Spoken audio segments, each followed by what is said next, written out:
Back at the Republican National Convention, the Cow Palace in San Francisco. And down on the floor as we wait for this evening session to begin is Mike Wallace with former Senator William Nolan of California. Mike?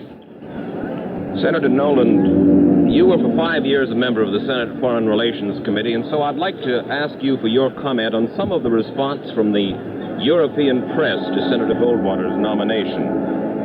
From the French newspapers, grave implications for Europe. Possibility of a rupture of the Atlantic Alliance. A Labour Party spokesman in London calls it a nightmare.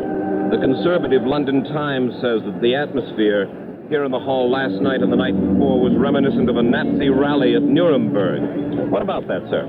Well, of course, none of these things are true. The fact of the matter is that this was a convention in the American tradition. There are delegates here who were elected by direct primaries. There are delegates here who were selected by their state conventions. There were people of differing points of view, but by an overwhelming vote, the delegates in the process of presidential candidates have always been selected, came to a decision, and they have selected Barry Goldwater, United States Senator from Arizona, as a Republican nominee for the presidency of the United States.